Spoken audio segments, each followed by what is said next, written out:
कर्नाटक के धारवाड़ जिले स्थित कलघटगी में शुक्रवार को किसानों ने राज्य सरकार के खिलाफ जोरदार विरोध प्रदर्शन किया। राजमार्ग पर जुटे सैकड़ों किसानों ने आरोप लगाया कि उन्हें मक्का फसल के लिए उचित समर्थन मूल्य नहीं मिल रहा है और फसल क्षति के मुआवजे की भी घोषणा अब तक नहीं की गई है। विधान परिषद के पूर्व सदस्य नागराज छब्बी ने किसानों की आवाज उठाते हुए कहा कि यदि सरकार ने जल्द मक्का का समर्थन मूल्य घोषित नहीं किया और फसल क्षति का मुआवजा नहीं दिया तो लाट घर के सामने परेशानी खड़ी हो जाएगी।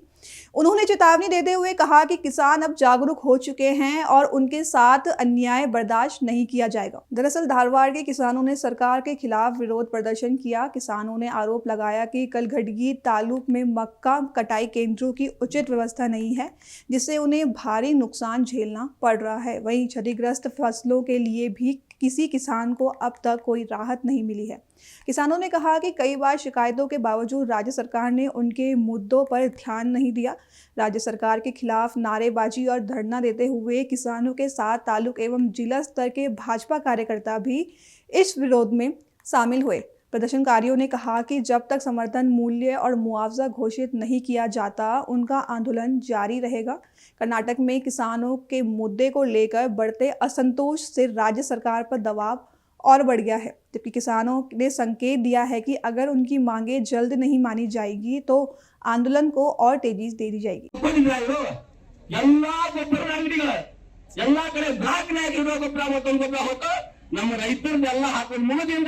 ಈಗ ಹೆಂಗ್ ಕರೀಲಿಕ್ಕೆ ಹಿಂದಾಚಲೋದು ಹಂಗ ಕೆಎಪಿಎಂ ಶಾಖಾ ಮತ್ತೊಂದು ಚಲವಾತ್ ಇದೇ ತರ ಎಲ್ಲೋ ಒಂದ್ ಕಡೆ ಮಳೆಯಿಂದ ಬೀಗ ಹಾಳಾತು, ಎಲ್ಲೋ ಒಂದ್ ಕಡೆ ಗೊಬ್ಬರದ ತಂದ್ರು ಮತ್ತೆಲ್ಲ ಒಂದು ಎಕರೆಗೆ 30 ಕ್ವಿಂಟಲ್ ಬರ್ತಕ್ಕಂತ ಗೋವಿನ ಜೋಳ ಇವತ್ತು 8, 10, 15 ಕ್ವಿಂಟಲ್ ಇಲ್ಲ ಅಂತ ಅದನ್ನ ತಗೊಂಡು ಮಾರ್ಕೆಟಿಗೆ ಬಂದ್ರೆ ಎಲ್ಲೂ ಖರೀದಿಕೆಂದು ಚಲವಿಲ್ಲ. ಪಕ್ಕದ ಮಹಾರಾಷ್ಟ್ರದಲ್ಲಿ ಚಲವದ ಈ 2400 ರೂಪಾಯಿ. ಹೋದ ತಿಂಗಳ 11ನೇ ತಾರೀಕಿನಲ್ಲಿ ಕೇಂದ್ರ ಸರ್ಕಾರ ಆದೇಶ ಮಾಡಿದೆ. ಏನಂತೇಳಿ ರಾಜ್ಯ ಸರ್ಕಾರಗಳು ತಕ್ಷಣಕ್ಕೆ ಗೋವಿನ ಜೋಳಕ್ಕೆ 2400 ರೂಪಾಯಿ ಬೆಂಬಲ ಬೆಲೆಯನ್ನು ಕೊಟ್ಟು ಎಲ್ಲಾ ತಾಲೂಕು ಕೇಂದ್ರಗಳಲ್ಲಿ ಪ್ರಾರಂಭಿಸಬೇಕು ಅಂತ. ಇವತ್ತಿನ ಮಟ್ಟ ಎಲ್ಲಿ ಚಲೋ ನಾವು ರಾಜ್ಯದಾಗ ಹೋಗಿ ಬಹಳ ಸ್ಟ್ರಾಂಗ್ ಅದನ್ನ ನಾನು ಮೋದಿಗೆ ಬೈತೇನೆ, ಸಿದ್ದರಾಮಯ್ಯ ಪಕ್ಕಡಾಗಂತಿಲ್ಲ ಸಾಹೇಬ್ರೆ. ಇಲ್ಲಿ ಯಾಕೆ ಚಲವಿಲ್ಲ? ಎದ್ರ ಸಮಸ್ಯೆ ಚಲವಿಲ್ಲ? ಯಾಕೆ ಗೊಂಜಾಳ ಖರೀದಿ ಮಾಡ್ತಾರೆ ನಿಮ್ಮ ಸೌಕರ್ಯಗಳು? ಯಾರ ರೈತರಿಗೆ ನೀವು ಹೆಲ್ಪ್ ಮಾಡಾಕತ್ತೀರಿ? ನೀವು ನಿಜವಾದ ರೈತರಿಗೆ ಹೆಲ್ಪ್ ಮಾಡೋದಾದ್ರೆ ಯಾಕೆ ನೀವು ಮತ ಇಲ್ಲಿ ಪ್ರಾರಂಭ ಆಗಲಿಲ್ಲ? ಅಂದ್ರೆ ಉದ್ದೇಶಿತ ರೈತ ಬಾಂಧವರೇ, ನೀವೆಲ್ಲ 1400, 1800, 1900 ಕೊಟ್ಟ ನಂತರ ನೀವೆಲ್ಲಾ ಗೊಂಜಾಳ ಖಾಲಿ ಹಾಕಾವ. ಅವ್ರದ್ದು ಯಾರು ಗೆಳೆಯರು ಇರ್ತಾರೆ ದಲ್ಲಾಳಿಗಳ, ಅವ್ರ ಗುಡೌನ್ ತುಂಬಿದ ನಂತರ ಈ ಖರೀದಿ ಕೇಂದ್ರ ಸ್ಟಾರ್ಟ್ ಆಗ್ತಾವ. ಅಂದ್ರ ನಿಜವಾದ ರೈತರ ಇದು ರೇಟ ಬರಬಾರ್ದು ಅಂತ ವ್ಯವಸ್ಥಿತ ಬಿದುರು ಇದು. ಇನ್ನೇನು ಮಾಡಕ್ ಸಾಧ್ಯತೆ ಅವ್ರ ಕಡೆಯಿಂದ. ಅದಕ್ಕಾಗಿ ಬಂದ್ ಮಾಡಿ ನಿಂತಲ್ಲ, ನೀವ್ ಯಾರ್ಯಾರ ಒಂದು ಸುಳಲ್ ಹಾಕೊಂಡು ಕಟ್ಟಿದ್ದು ಕೊಟ್ಟಾರೆ ಅನ್ಬೋದು, ಯಾರಿಗೋ 30,000 ಕೊಡೋದು. ಹೋದ್ ಸಲ ಚಕ್ರಿ ನೋಡಾಕಿದ್ದೀನಿ ನೀವು, ಹುಲ್ಲು ಬೈ ನಿಷೇಧ ತಗೊಂಡಿದ್ರಿ. ಆ ರೈತ ಏನಾದ್ರು ಗೊತ್ತಿಲ್ಲ, ನಿಮಗೇನಾತ ಗೊತ್ತಾಗಿಲ್ಲ. ಅವಾಗ ಖಾಲಿ ಇದ್ದಂಗೆ ಬಹುಶಃ. ಯಾಕಂದ್ರೆ ಈ ತಾಲೂಕಿನ ಜನ ನಿಮಗೆ ಸುಮ್ಮನೆ ನೋಡಾಕತ್ತೈತಿ, ನಿಮಗೆ ಈ ತಾಲೂಕಿನ ಬಗ್ಗೆ ಅನುಭವ ಐತಿ. ಅದಕ್ಕಾಗಿ ನೀವೇ ಸ್ಥಾಪಿಸಿದ ಸುಳ್ಸುಳ ನೀರಾವರಿ ಯೋಜನೆ 1 ರೂಪಾಯಿ ಬಂದಿದ್ದಿಲ್ಲ.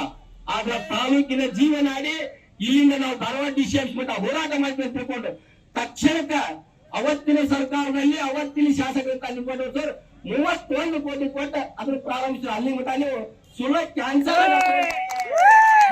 ಯಾಕೆ ಬಟನ್ ಹಾಕಿಲ್ಲ. ಇಲ್ಲೇ ಕೊಟ್ಟಂಗ ಒಂದು ಇದ್ರಿ ಅಂತ ತಹಸೀಲ್ದಾರ್ ಆಫೀಸ್ ಕಟ್ಕೊಂಡು 2 ಕೋಟಿ ರೂಪಾಯಿನಲ್ಲಿ ಎಲ್ಲಾ ಜನರಿಗೂ ಲಗ್ನ ಮೂಟ ಮಾಡಕ್ ಇರ್ಲಿ ಅಂತ ಹೇಳ್ಕೊಂಡು ಈ ಪಕ್ಕದ ಇರತಕ್ಕಂತ ಆಸ್ತಿ ಹಳೆ ಕಸಬೆ ಮಾಡಿದ್ರ ಆಸ್ತಿಗೆ 2 ಕೋಟಿ ರೂಪಾಯಿದಾಗ ಫಾರೆಸ್ಟ್ ಇಲಾಖೆ ಹ್ಯಾಂಡ್ ಮಾಡ್ಕೊಟ್ಟು ಇವತ್ತಿನ ಮಟ್ಟ ಯಾವತ್ತೂ ಚೆನ್ನಾಗಿಲ್ಲ. ಅಂದ್ರೆ ನಿಮ್ಗೆ ಇಲ್ಲಿ ಜನರಿಗೆ ಏನು ಲಗ್ನ ಮೂಟ ಮಾಡೋ ಕಾರ್ಯಕ್ರಮಕ್ಕೆ ಬೇಕಾಗಿಲ್ಲ.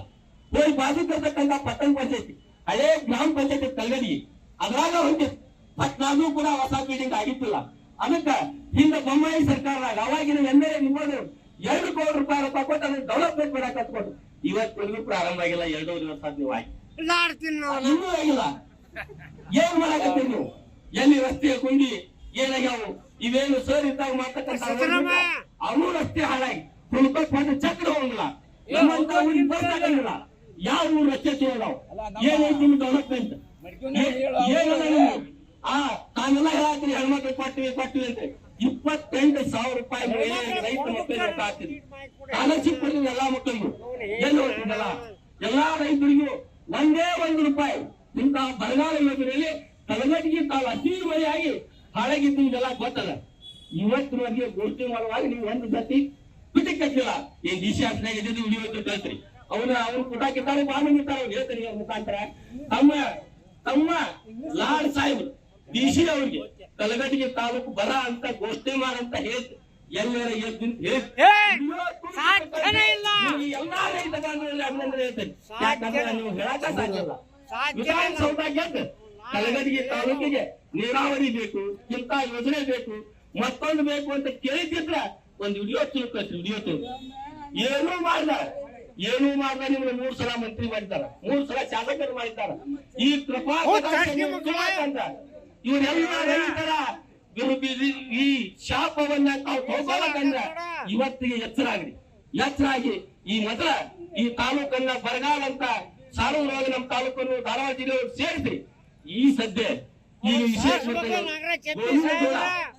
ಗೋವಿನ ಜೋಳ 24,000 ರೂಪಾಯಿ ದರ ನೀವು ಫಿಕ್ಸ್ ಮಾಡದ ಹೋದ್ರ ನಾವೇನು ಕಬ್ಬಿಗೆ ಹೋರಾಟ ಮಾಡಿ ಎಲ್ಲಾ ಕಡೆ ಹೈವೇಯನ್ನ ಬಂದ್ ಮಾಡಿ ಮತ್ತೊಂದು ಬಂದ್ ಮಾಡಿ ತಾವ್ ಯಾರು ಮಾಡಿ ಎಲ್ಲಾ ಕಡೆ ರಾಷ್ಟ್ರೀಯ ಹೆದ್ದಾರಿಗಳನ್ನ ಬಂದ್ ಮಾಡಿ ಅಲ್ಲೆಲ್ಲ ಕೆಲಸ ಹಾಗಾಗಿ ನಮ್ಮ ರೈತರ ಮಕ್ಕಳಿಗೆ ನಮ್ಮ ರೈತರಿಗೆ ಅನುಕೂಲ ಆಗುವಂತ ಕೆಲಸ ಆಗಲಿ. ಅದಕ್ಕಾಗಿ ಶಾಂತಿ ನೋಡೋಣ. ಒಂದು ಕೇಸ್ ಮಾಡಿ 10 ಕೇಸ್ ಅಂತ ಎಲ್ಲಾ ಬಂದು ಅದಕ್ಕಾಗಿ ಸಹನೆ ಇರ್ಲಿ, ನಮ್ದು ಸಹನೆ ಕಟ್ಟಿ ಹೊಡಿತಂದ್ರ ಯಾಕೆ ಕೇಸ್ ಹಾಕಿ ನೋಡೋಣ.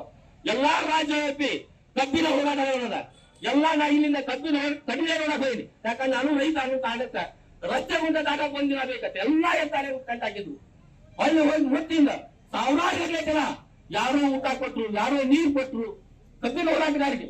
ಎಲ್ಲೋ ರೋಡ್ ತುಂಬಾ ಟೆಂಟ್, ಆ ನಂತರ ಎಲ್ಲೋ ಮಜ್ಜಿಗೆ ಏನ್ ಮಾಡ್ತಾರೆ ಸಿಹಿ ಬೇಳೆ ಇಂಥದಿಲ್ಲ. ಅಷ್ಟೊಂದು ಜನ ರೈತರು ಹೆಲ್ಪ್ ಮಾಡಕ್ ನಮ್ಗೆ ಗಟ್ಟದ. ನಾವ್ ಯಾಕೆ ನೋಡೋಣ ಯಾಕೆ ಕೇಸ್ ಹಾಕ್ತಾರ ಹಾಕ್ಲಿ. ನಮ್ ಸರ್ಕಾರ ಬಂದ ಬರುತ್ತೆ ಈ ಬೆಟ್ಟ ಏನ್ ಮಾಡ್ತಾರೆ ಮಾಡಿ ಅಂತಕ್ಕಂತ ವಿಷಯವನ್ನ ಇವತ್ತ ಮಾಡಿದ ಹೋರಾಟ ಸಾಂಕೇತಿಕ. ನೀವೇನಾದ್ರ ಇದು ಕಣ್ಣು ತೆಗೆದು ಎಚ್ಚಕ್ಕ ಹೋದ್ರ 100ಕ್ಕೆ 100% ತೆಗೆದ ಹೋದ್ರ ನಾವ್ 2ನೇ ತಾರೀಕು ಜಿಲ್ಲಾಧಿಕಾರಿ ಕಚೇರಿ ಎದುರ ಟೆಂಟ್ ತಕೊಂಡು ಸ್ಟ್ರೈಕ್ ಕೊಂಡಿರ್ತೀವಿ. ಅದು ಆಗ್ಲ ಹೋದ್ರ ಹೈವೇಕ್ಕೆ ಹಗಲಿ ಹಾಕ್ಲಿರ್ತೇವೆ. ರೈತರು ಏನ್ ನಿಂತಾರೆ ಇದನ್ನ ತಾರ್ಕಿಕ ಅಂತ ಹೋಗಿ ಈ 24,000 ರೂಪಾಯಿ ಬೆಲೆ ಏನ್ ಕೇಂದ್ರ ಸರ್ಕಾರದ ಅದ್ರ ಜೊತೆ ನಮ್ಮ ನಾಯಕರು ಯಾರೋ ಹೇಳಿ 600 ರೂಪಾಯಿ ಕೊಡೋದಂತೆ ಇವ್ರು ಕೊಡೋಕ್ಕಾಗತ್ತಿಲ್ಲ. ಅವ್ರ ಕಡೆ ಭಿಕ್ಷೆನೂ ಬೇಡ. ಈ ಕೊಟ್ಟಿರಂತ 24,000 ಪ್ರಾರಂಭಿಸ್ತಾ ಹೋದ್ರ ನಮ್ಮ ಹೋರಾಟ ನಿಲ್ಲುವುದಿಲ್ಲ ಅಂತ ಹೇಳಿ ಮಾತನಾಡಲಿಕ್ಕೆ ಅವಕಾಶ ಕೊಟ್ಟಿದ್ದಕ್ಕೆ ಎಲ್ಲರಿಗೂ ಒಂದಿಷ್ಟು ಮಾತನ್ನ ಮುಗಿಸ್ತಾರೆ.